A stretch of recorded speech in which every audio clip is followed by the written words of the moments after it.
Nag-iwan ng matinding pinsala sa ilang bahagi ng Mindanao ang 7.8 magnitude na lindol sa Sarangani kaninang umaga. Live mula sa General Santos City, nangungun sa balita si News 5 Mindanao correspondent Bril Montalvo. Bril, may mga naitala na bang nasawi sa lindol at kanina nga nabanggit natin ay 11 pero posible pinangangambahan na madagdagan pa.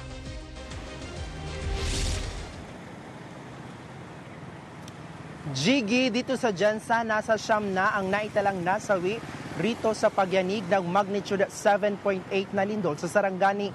Base yan sa datos ng CDRRMO ng Jensan sa General Santos City, umabot ng intensity 7 ang lakas ng pagyanig. Ayon sa FIVOX, ang ganitong kalakas na pagyanig ay destructive o magdudulot ng pinsala. Dahil dyan, bumigay ang ilang gusali sa lugar. Kasama riyan ang fast food restaurant na ito na gumuho na dahil sa lakas ng lindol. Agad dumating ang Bureau of Fire Protection para pasukin ang kainan at siguraduhing walang natrap dito. Nakunan din ng video ang pagguho ng bahagi ng isang mall sa Jensan. Kita ang pagkawasak ng pader dahil sa lindol.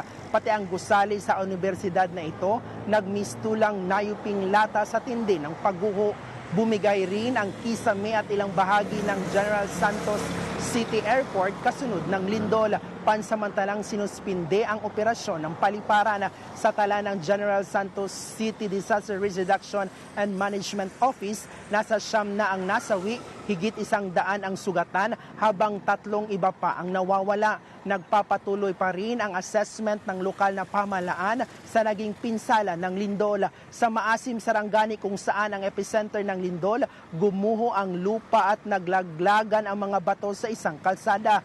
Lindol ang sumalubong sa mga estudyante sa unang araw ng klase. Sa gitna ng flag ceremony sa Matanao National High School sa Davao del Sur, biglang gumuho ang isa sa mga gusali. Wala naman daw nasaktan sa insidente dahil walang tao sa loob ng mga classroom. Nagsigawan naman ang mga estudyante at guro sa Mahayahay Elementary School sa Maleta, Davao Occidental nang maramdaman ang pagyanig. Wala ring naiulat na sugatan sa paaralan. Sa tala ng Office of Civil Defense, aabot sa 19 ang nasawi sa lindol sa Davao Region at Soc-Sargen. 10 rito ay galing sa Jensan. Under validation pa ang mga bilang na ito. Mahigit 100 naman ang sugatan habang 12 ang nawawala. Jiggy.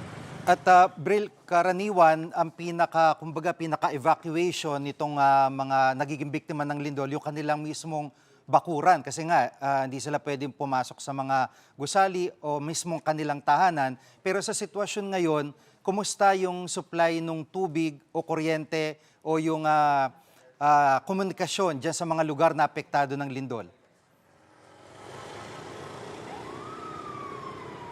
Jiggy, inatasan ni Pangulong Bongbong Marcos na kumilos ang lahat ng ahensya ng gobyerno para tumulong sa mga apektado ng lindol sa Mindanao.